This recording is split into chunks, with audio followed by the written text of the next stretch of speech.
Carlos Arellán Solórzano está en sintonía de la 104.9 FM Venezuela News Radio, la cual también les comento que estamos en Aragua con la 102.5 FM,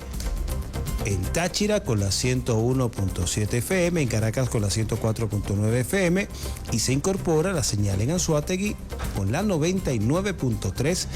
FM. Les indicaba que en esta parte íbamos a profundizar con nuestro invitado y analista internacional Tadeo Castiglione, argentino, pero está en esta oportunidad desde Rusia, nos atiende, para hablar precisamente sobre un tema que roza este país y en el contexto del conflicto de la OTAN contra Rusia a través de Ucrania. Y fue el asesinato, un atentado terrorista el día de ayer del general ruso Igor Kirillov, encargado de la parte de la defensa química radiológica de las Fuerzas Armadas rusas, que fue asesinado en la jornada de ayer, como ya lo decíamos, un acto reivindicado así por el régimen neonazi de Ucrania, que un día antes le había colocado, lo había calificado como un agente enemigo, sancionado por parte de Kiev, y que extrañamente, casualmente, al día siguiente fue ajusticiado por un atentado terrorista. 2:39 de la tarde, desde Venezuela, nos enlazamos hasta Moscú, Rusia, con Tadeo Castiglione. Muy buenas tardes y buenas noches allá, Tadeo, ¿cómo estás? Muy buenas tardes, muy buenas noches, estimado Carlos. Como siempre, un placer estar aquí presente y bueno, más con los hechos que ameritan en medio de esta situación internacional. Por curiosidad, ¿qué hora es allá ahora? Bueno, por aquí estamos a las 9:40 de la noche. 9:40. 7 horas de diferencia. En otras épocas hubiese sido muy tarde, pero ya en estos tiempos es todavía temprano, ¿no? Y más para ti que estás estudiando, siempre revisando. 4 de la tarde ya oscurece, es noche larga. Es noche larga ya en Moscú. Es por el invierno, ¿no? Claramente. Bueno, después de resolver estas curiosidades del tiempo, el clima en Rusia, bueno, Tadeo, las reacciones, las sensaciones en ese país luego del asesinato, un atentado terrorista de un oficial de una alta categoría, de la cúpula de las Fuerzas Armadas rusas como Igor Kirillov, y además de la forma como se hizo en el corazón de la capital en un atentado con bomba. Claramente, fue un golpe muy duro y en una ciudad pacífica, dijo Dmitry Medvedev, el vicepresidente, el viceministro encargado del Comité de Defensa Nacional. Moscú es una ciudad tranquila, pacífica, una ciudad metrópolis, aquí no hay ni militares ni policía en las calles, muy segura, muy normal, por lo cual hacer este tipo de atentado es primero que nada una gran provocación, pero fue un golpe duro más allá de lo que representa la figura de Igor Kirillov como alguien de alto mando militar, un general que ocupaba una posición sumamente importante dentro de la unidad estratégica de armas químicas y de todo lo que ha representado a lo largo de estos últimos 2 años, pero ha sido un golpe bastante fuerte en contra de la normalidad de la ciudad de Moscú, en contra del funcionamiento habitual de la ciudad, por lo cual podemos afirmar que este atentado terrorista, primero que nada, como siempre, como cualquier atentado, se busca tratar de dañar a la psicosis en la mente de las personas, algo que no ha sucedido. Hoy estuve recorriendo las calles de Moscú, total normalidad, pero desde los ámbitos de seguridad y defensa representa una nueva provocación del régimen de Kiev, una nueva provocación del gobierno ucraniano y de quienes manejan el gobierno ucraniano, dígase la Unión Europea, dígase la OTAN, con los servicios de inteligencia occidentales detrás de este ataque, que nuevamente representan un eje que está decidido a ir y escalar este conflicto aún más de lo que ya estamos viendo.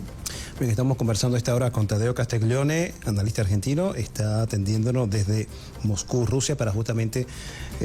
abordar, desarrollar lo que fue el atentado, el asesinato de Igor Kirillov, quien era el jefe de las tropas de defensa química, biológica y nuclear de las Fuerzas Armadas rusas, pero a quien tendenciosamente los medios de comunicación del occidente global presentan como el jefe de la guerra química y biológica de Rusia, dando cuenta como que se tratara de un agente perverso que está en un cuartel o en un laboratorio desarrollando toda una serie de armamentos y estrategias para atacar en función de estos mecanismos prohibidos de guerra biológica o bacteriológica, lo cual da cuenta también de la intención por parte del relato de querer matizar y hasta el punto de llegar a justificar el ajusticiamiento de Kirillov. Te pregunto sobre cuál era el perfil, el trabajo que realizaba este oficial en el contexto de las Fuerzas Armadas rusas, que se convirtió en un obstáculo a eliminar por parte del régimen de Kiev y de Occidente, que estaría detrás de ese ajusticiamiento.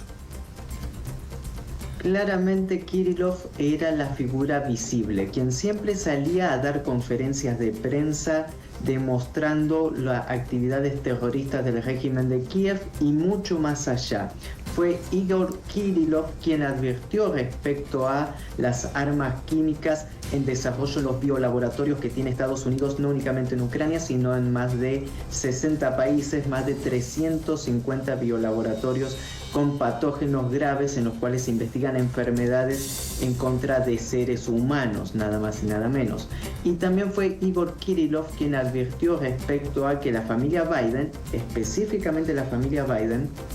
tenía biolaboratorios en Ucrania que estaban desarrollando patógenos. Hunter Biden creo que estaba involucrado en esa trama, ¿no, Tadeo? Hunter Biden creo que estaba involucrado en esa trama, a quien justamente su papá indultó. Tanto Joe Biden como Hunter Biden estaban en esta misma trama denunciada por Igor Kirillov. Otro punto interesante en medio de este escenario, estimado Carlos, es que fue Igor Kirillov quien habló respecto al origen del COVID, diciendo que es Estados Unidos quien sabe el origen del COVID y quien es responsable de no publicar la verdadera información, dando a entender incluso que haya sido un arma de laboratorio. Eso lo dijo Igor Kirillov. Es decir, el margen de la información que se utilizaba era muy importante y él siempre era la cara visible en el medio de su unidad hablando de todo esto, y no solo de estos hechos como denuncias, sino también las advertencias continuas de que el régimen de Kiev está desarrollando armas sucias o una bomba sucia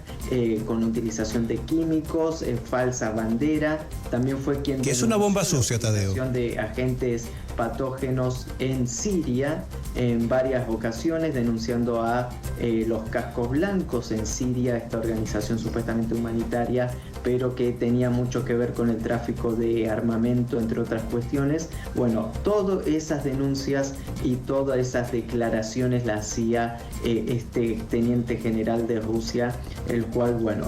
podemos decir la palabra ajusticiado, pero ¿cuál es la justicia? ¿Bajo qué cargo se podría haber dicho ajusticiado? Estamos delante de un claro atentado de margen terrorista, casi mafioso, como es el manejo de acallar voces que son preocupantes en contra de Occidente, y que es el modus operandi de cómo se manejan las cosas en Occidente. Por ahí a veces vemos las películas de ficción de Hollywood sobre las mafias, sobre esto que lo otro, pero tal vez esa ficción es mucho más similar a la realidad de cómo se trata de hacer estos tipos de operaciones para personas que molestan, quitárselas del medio. Y esto es lo que ha sucedido lamentablemente con Igor Kirillov, el cual era una persona muy representativa en los cuales en la denuncia, en la defensa de la verdad, pero también en la denuncia en contra de los abusos constantes que se cometen desde el Occidente. Conversaba más temprano sobre este tema para el programa que se va a publicar mañana en YouTube con Marcelo Ramírez, el espacio que llevamos en la agencia que se llama En Contexto.com, que destacaba que el asesinato, entre otros factores que pudieron haber intervenido en el asesinato de Kirillov, es porque no se dio, no fue chantajeado ni sobornado por Occidente, fue un oficial leal a su país, fue un oficial que llevó y divulgó estas informaciones que no convenían a Occidente, que la pusieron en evidencia en la utilización y desarrollo de la guerra química en contra de la población y la cual quisieron atribuirle en este caso del COVID a China, que por este u otros factores también se hizo objeto del encono, se convirtió en objetivo militar de Ucrania. Pero antes de hacer esta observación, mientras estabas desarrollando tu pregunta, hablaste de las bombas sucias, que Ucrania estaría desarrollando una bomba sucia, y te preguntaba, ¿qué es una bomba sucia? Para aquellas personas que están escuchando el programa y digan, bueno, ¿a qué se refiere Tadeo Castiglione con eso? Bien, claramente una bomba sucia, estamos hablando de utilización de artefactos militares convencionales, dígase unidades de mortero, unidades de artillería, en los cuales su cargamento es no convencional, hablando de diferentes agentes tanto químicos como patógenos, en los cuales Ucrania estaría desarrollando con el fin de crear una situación de desborde y de esta manera poder convocar a las fuerzas de la OTAN. Es lo que se ha venido hablando, tanto del desarrollo de armas de destrucción masiva como la utilización de químicos, hacer un ataque de falsa bandera y obligar a una intervención de la OTAN para detener a la malvada Rusia que viene a arrasar con todo y que no respeta los derechos humanos y bla bla bla. Bueno, esa es la dinámica que ha buscado de manera continua el régimen de Kiev, incluso con el ataque reiterado en contra de la central nuclear de Zaporozhye, que fue también denunciado por Igor Kirillov, de esta maniobra occidental, pero del régimen ucraniano, para destruir o crear una situación grave de inestabilidad en la central nuclear que obligara a la intervención de las fuerzas de la OTAN. El desarrollo de estas armas sucias que tienen estos dos componentes, tanto utilización de material bélico legítimo como también prohibido por las organizaciones internacionales, con el fin claro y final de obligar una intervención occidental. Tanto el ingreso de Ucrania a la OTAN por vías legales o por vías rápidas es lo que sigue buscando el régimen de Kiev para seguir calentando aún más este conflicto. Y Tadeo, ¿cómo va a responder Rusia a esta provocación, la cual se desarrolló, como nos decías, en una ciudad pacífica en donde no ocurren este tipo de eventos, donde no hay un despliegue de seguridad y policías porque la ciudad es segura, y que significó un ataque en el corazón de una ciudad que no está involucrada en el conflicto? Eso es otro tema muy interesante, Carlos, que diste en el clavo recién, de poder entender que incluso en el peor escenario de la guerra siempre hay reglas que se deben respetar y siempre se delimita zonas de conflicto y zonas que no están dentro de esas zonas de conflicto. Moscú está por afuera de la zona de conflicto. No hay ninguna reivindicación ucraniana sobre Moscú, no hay ninguna causa ni razón internacional lógica bajo el derecho internacional para justificar este ataque, de tal manera que por eso sostenemos es claramente terrorista. ¿Cuál va a ser la respuesta de Rusia? Bueno, va a ser una respuesta contundente a su debido tiempo, más allá de la investigación legal que ya está en curso, el arresto de este ciudadano de Uzbekistán, al cual los servicios ucranianos le prometieron $100.000 para llevar a cabo este atentado. Gente que siempre utilizan, como diríamos, el lumpen, gente que mano de obra descartable por parte de los servicios de inteligencia, pero que de tal manera que aún se puede ver esa pincelada de los servicios en acción. La respuesta rusa va a ser contundente, dura, al igual que fue el ataque con misiles de mediano alcance en contra de la base aérea de Tangarok la semana pasada. Bueno, Rusia va a responder y creo que va a ser notable porque estamos hablando de la muerte, del asesinato de un general de alto mando militar que es de la cúpula y que pertenecía a una unidad sumamente estratégica, importante y una persona visible en los medios de comunicación y en las constantes conferencias que se daban. Por eso creo que sobre todas las cosas hay que prestar atención al discurso de Vladimir Putin el día de mañana en su conferencia de prensa anual, esta conferencia que se puede extender 2, 3, 4, 5 horas respondiendo directamente a las preguntas de periodistas y a las preguntas del pueblo, y muy seguramente van a haber preguntas referidas a cuál va a ser la respuesta rusa, y también hay que analizar la evolución de los acontecimientos a lo largo de los próximos días pero que va a haber una respuesta, eso es seguro, y que va a ser sumamente notable. Hoy ya lo decía Dmitry Medvedev y también lo dijo Vasily Nevencia, el encargado ruso en Naciones Unidas, diciendo que después de esto muy difícilmente se puede hablar de una desescalada del conflicto o un congelamiento del conflicto ucraniano. Bien, efectivamente estás mencionando sobre uno de los eventos políticos y mediáticos internacionales que concita mayor atención, como es la intervención, la rueda de prensa anual que ofrece Vladimir Putin, y bueno, sobre la cual invitamos a la audiencia a también a tener en cuenta y a seguirla. Me gustaría remarcar contigo, comentar rápido sobre la nacionalidad de la persona involucrada en el atentado contra Igor Kirillov de Uzbekistán, y me recuerda esto a también la utilización de mercenarios, de asesinos, en este caso del Asia Central, como fue el caso del atentado contra el Teatro Costco de Moscú. Fueron tayikos, en donde también la inteligencia ucraniana y occidental, porque así trascendió, instrumentalizaron a estos sujetos con una cantidad o unas sumas en aquel momento más exigua que esta que me estás diciendo de $100.000, y realizaron esta operación terrorista. Y quiero ya para cerrar preguntarte sobre si justamente este atentado es un mecanismo operado por la inteligencia ucraniana, por algunos factores dentro del occidente que se ven amenazados por la transición de gobierno en los Estados Unidos, entre un Biden globalista interesado en desarrollar y llevar hasta su máxima expresión y máxima tensión el conflicto en Ucrania, ante un gobierno que al menos así se proyecta, como el caso de Donald Trump, que quiere la resolución de este conflicto y prácticamente que signifique una capitulación de Ucrania. ¿Crees que es un mecanismo justamente para subirle la tensión, subirle la escala y hacer que no se pueda devolver Donald Trump del conflicto como se desarrolla? Nos queda un minuto. Bien, voy a responder brevemente primero respecto al Asia Central. Hay una gran migración de gente del Asia Central, países principalmente Tayikistán, aquí en Rusia para ganarse una vida, y en medio de esa búsqueda de ganarse una vida y la desesperanza puede llevar a esta instrumentalización de los servicios de inteligencia. Respecto a si esto puede minar o dejar el campo minado Donald Trump con respecto a toda la situación de Ucrania, yo creo que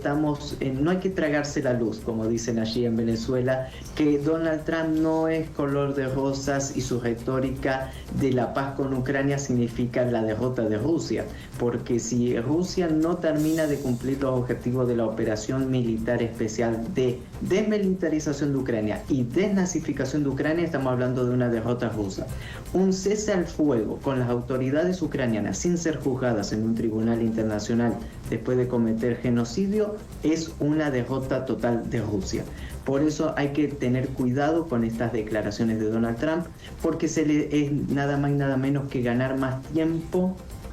para un rearme del régimen de Kiev y para que este conflicto dentro de 10 años sea 10 veces peor. Recordemos también las palabras del ministro de Defensa ruso el día lunes, el cual dijo nada más y nada menos que la OTAN está preparada para una guerra total con Rusia dentro de 10 años. Entonces hay que tener mucho cuidado con la actitud de Donald Trump, porque puede ser una sonrisa y una mano para estrechar adelante y un puñal por la espalda, y negociar la paz bajo cualquier contexto es garantizarse la destrucción a futuro.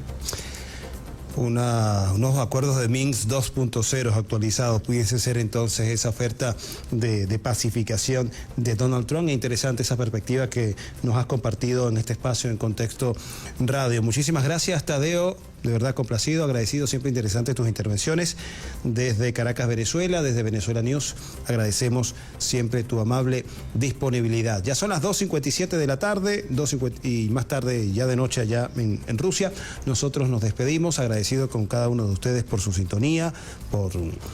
seguirnos. Repaso rapidito los diales: en Aragua, la 102.5 FM, en Táchira nos sintonizan a través de la 101.7, en Caracas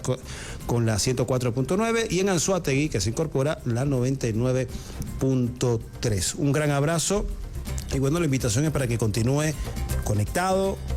con la señal de la 104.9 FM, Venezuela News Radio. Se les quiere. Y con esto concluimos.